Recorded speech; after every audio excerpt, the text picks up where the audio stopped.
Yun, magandang araw po sa inyo lahat. Welcome po sa Makapili TV. Eto na nga po, mukhang totoo po talaga yung sinasabi ni Vice President Sara Duterte na talagang merong nilulutong hocus-pocus itong administrasyon ni Bongbong Marcos sa pamamagitan ng pagpapalit di umano.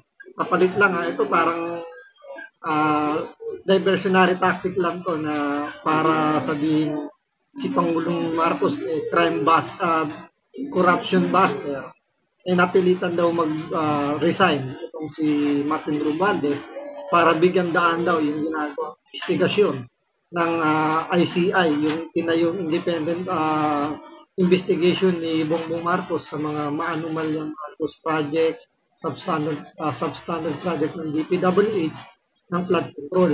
Ngayon, sinabi ni Vice President Sara Duterte na ginagamit lang naman yung issue ng flood control para hindi mapansin ng mga kababayan natin, ng taong bayan, yung kanilang mga pinaplano. Ngayon, kahit dito si Congressman Pulong Duterte, naniniwala rin sa sinasabi ni Vice President Sara Duterte na itong palitan ng speakership, pakulo lang to. Dahil meron pang meron silang mas malalim na plano para hindi masyadong mapansin, gagamitin nila itong palitan na to. Kasi magkakaroon ng 1 trillion rally sa September 21. So, kumbaga, gagamitin yung rally na yun para i-collaborate dito sa palitan ng speakership.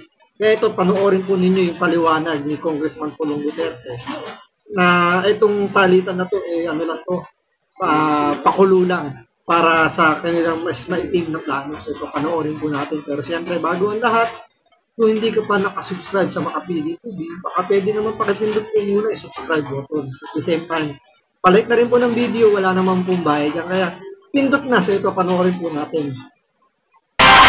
Tinawag na cover-up ni Davao City Representative Paulo Duterte ang pagpalit ng liderato sa Kamara.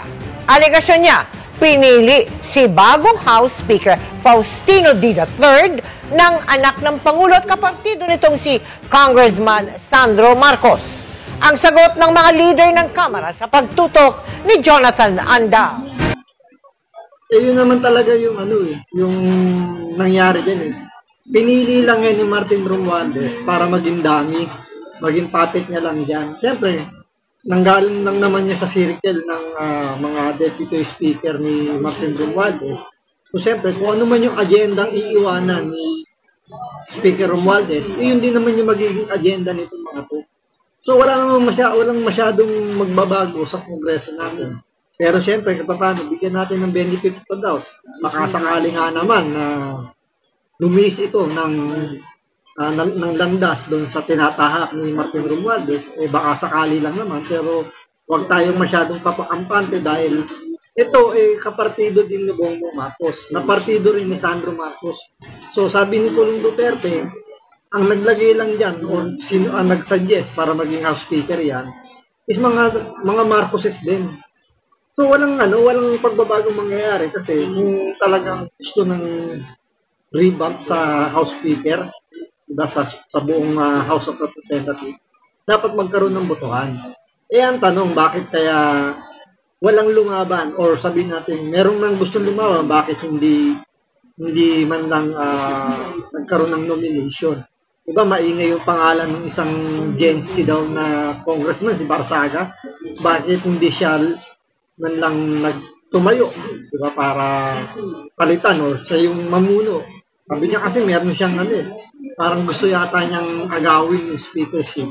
So naging very vocal siya ng mga ilang araw bago pag-resign ni Martin Romualdez, pero parang hindi nangyari yun. Kaya nga yung sabi nga ni Pulong Duterte dito, ito lang to, cover up lang to, dahil ang namili lang talaga yung mga Marcoses. Siyempre, yung anak ang namili para si Bongbong Marcos hindi siya mapagbintangan ba na nakikialam pagdating sa speakership. Andal. Galing sa Solid North at kilalang malapit na kaibigan ng pamilya Marcos ang bagong Speaker ng Kamara na si 6th District Congressman Faustino Boji D. III. Uupo siya sa gitna ng kontrobersya ng mga maanumalyang flood control projects na bumabalot sa buong gobyerno lalo't may mga kongresistang napangalanan sa mga investigasyon. Our duty is not to protect each other. Our duty is to protect the Filipino people. Kasama ni Pangulong Bongbong Marcos si D sa Partido Federal ng Pilipinas. Noong 2022 elections, todo suporta si D sa unit team ni Marcos at Vice President Sara Duterte. Sabi ng mga lider ng Kamara, mga lider ng iba't ibang partido na kasama sa mayorya ang pumili kay D. Hindi lang naman daw si D ang pinagpilian. Nasa listahan daw si Navotas Congressman Tubi Tiangco na nagsabing ayaw niyang maging speaker. Pati na si Bacolod Congressman Albi Benitez na nagparaya raw para kay Congressman D. It's a game of numbers. Tama naman si Sandro Marcos. Number games naman talaga yan. Siyempre, kahit naman ilagay nila yung pangalan ni Toby Chanco at ni Prasco, kung wala naman silang hawak na numbers, ang masusunod pa rin naman yung gusto ni Bongbong Marcos. Kasi bago bumaba si Martin Romualdez, hawak pa rin niya yung majority ng mga congressman. Kaya kahit sino yung mapili nila na ilagay na House Speaker, siya pa rin yung mananalig. So, walang mangyayaring revamp na mangyayari dyan na talaga yung sinasabi ni bagong House Speaker Representative D. Hindi yan magkakatotoo na poprotektahan daw yung mga mamamayan kaysa sa mga congressman. Hindi. Malamang sa malamang, poprotektahan pa rin nila dyan. Siyempre, number one, siyempre si dating Speaker Romualdez. Pero yung ibang congressman, ang balita nga natin, di ba? Mukhang inilalaglag na nila dito si Saldico. Kaya, kumbaga, kesa naman masunog silang lahat, uunahan na ni Speaker Romualdez si Saldico. So, pwede rin naman na sumunod si Speaker Romualdez na magtago na. Si Saldico, nagtatago na raw, yun ang balita. So, posible na pumunta na rin doon si dating Speaker Romualdez para doon na sila mag-meeting ni Saldico.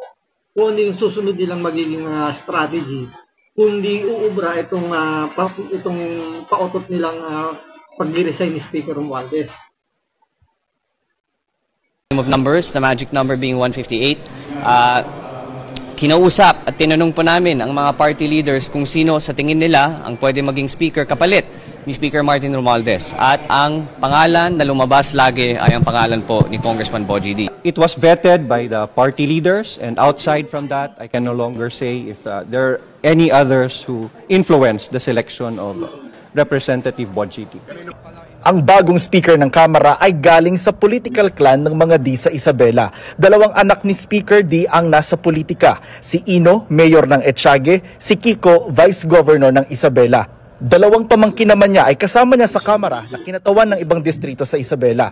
3 dekadang hawak ng pamilya D ang Kapitolyo ng Isabela bago ito naagaw ni Grace Padaka noong 2004 pero nabawi ulit ni D noong 2010. Halos 5 dekada naman nang namumuno ang pamilya D sa bayan ng Kawayan.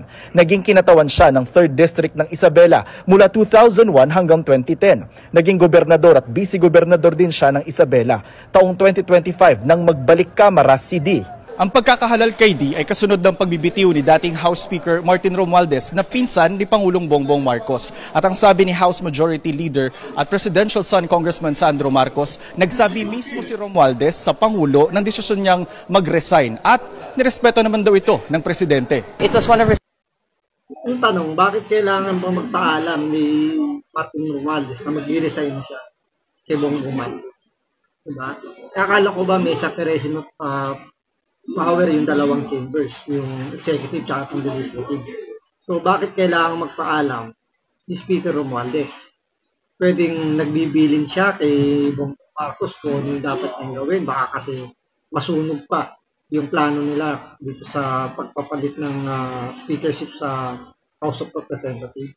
Kasi imposible naman na dahil mag-resign ka, dapat magpapaalam ka kung saan ka na bibigyan, kung saan grupo ka. Bakit kailangan pumunta pa sa presidente? So, ibig sabihin nito, nagpapatunay lang talaga yung speakership ang nasusunod dyan kung ano yung gusto ng presidente. Hindi totoo na mayroong separation of power. No? Minsan yung sinasabi kasi ng mga congressman na meron daw separation of power daw yung executive at yung legislative. Pero ang talagang reality niyan, at naman ay talagang parang nagiging tradisyon na rin nila dyan sa gobyerno natin. Kung ano yung gusto ng presidente, yun talaga yung masusunod kung sino yung gusto maging House Speaker. May isa lang presidente akong nakita na tumanggi na maging House Speaker yung gustong ilagay ng mga congressman dahil nga nagkakagulo na yung mga time na yun. Mamaya sasabihin natin kung sino yan. Pero nung time na yun, nag-aaway yung dalawang congressman kung sino yung House Speaker. Ngayon, may nag-suggest na dahil nga hindi mapagkasunduan kung sino, yung nilalagay nila, yung anak daw. So, nag-ano dun si yung presidente, hindi niya gustuhan yun. Kaya sabi niya, alam niyo, masama kukwento natin kung ano. Tapusin natin muna itong sinasabi ni Sandro Marcos. Kasi nandun yung sagot sa sinasabi. It was one of respect. Dahil nakita niya that he was doing it to save the institution and to give way for the independent body to have a fair and thorough investigation.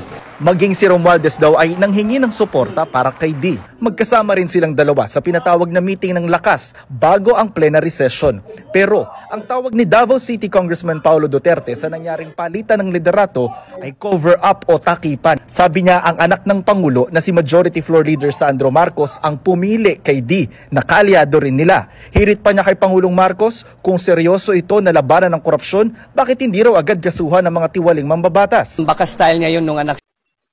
Diba? Totoo naman Totoo naman yung sinabi rito ni Pulong Duterte. Kung talagang gustong labanan ni Bongbong Marcos yung korupsyon, pwede naman niya kagad utusan yung NBI. Pwede niya utusan kagad yung DOJ para sampahan ng kaso, yung mga dapat sampahan ng kaso.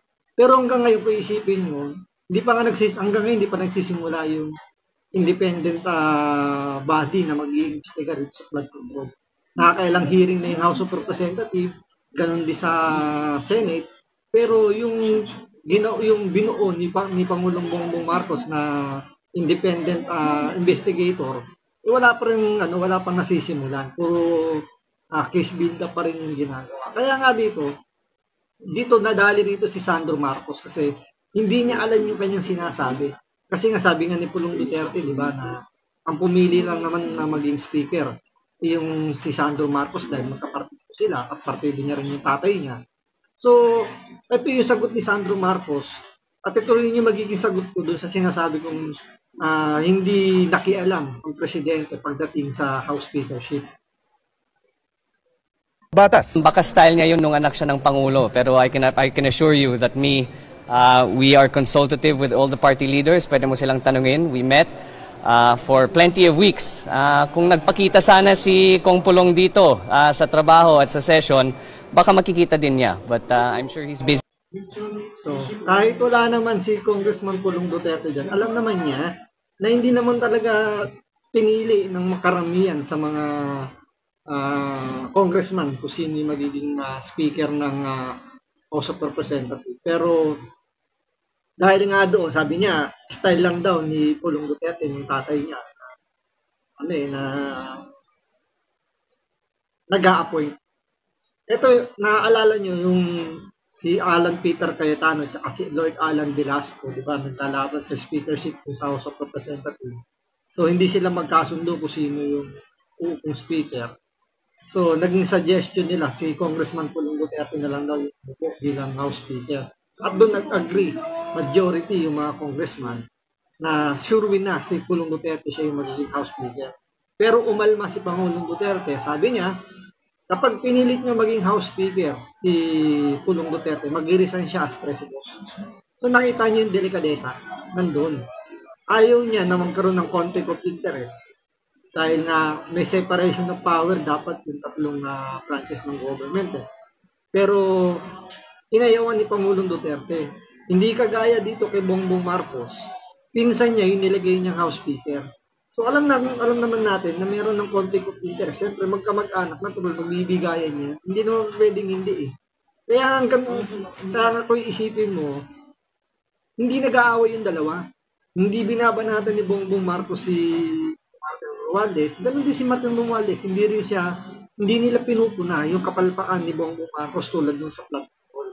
Diba kaya yan yung nakakapagtaka dyan? Kaya yung sinasabi ni Sandro Marcos na style lang daw ni Pulong Duterte, ni Pangulong Duterte yung pag-a-appoint ng magiging House Speaker, never nangyari sa panahon ni Pangulong Duterte. Ngayon, ano ba yung nangyari ba? I mean, sino ba si Representative bago siya ma-appoint bilang, hindi naman appoint, bago siya mailagay bilang House Speaker. Yan yung kasi nakalimutan nila rito i-research at ilagay sa balita. Kasi, ang naging sistema kung bakit tinanggal si House Speaker dahil nagkakaroon nga ng issue ng corruption pagdating sa DPWH. Pero ang problema, ang iniligay nilang si D, may bahid din ng corruption. Hindi natin sinasabi na guilty na si Representative D, si House Speaker D sa kasong ito, pero ito siya. Yan. Isabela Vice Governor pays plunder raps. So, ibig sabihin, na-issue po sa plunder itong si Representative Faustino D. III.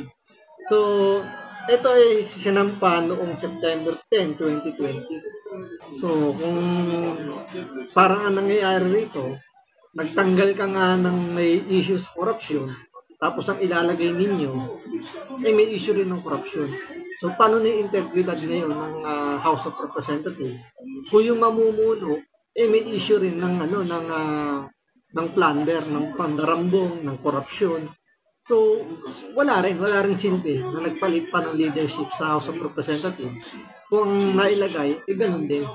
So, walang pinagkaiba yan sa maruming basahan na nilinis mo nga yung isang parte o yung naglinis ka, tapos ang ginamit mo naman yung maruming basahan. So, yung nilinis mo, marumi rin. So, walang naging hindi rin nasa iayos yung sistema dahil ginamit din o yung nilagay din nila may bahid din ng korupsyon. So, abangan na lang natin, bigyan natin ng benefit of the doubt kung talagang may mangyayaring pagbabago sa House of Representatives kapag nagsimula ng kanilang plenary hearing sa pamumuno ni bagong House Speaker D. So, maraming salamat po sa panonood. Ingat po kayo lagi. God bless.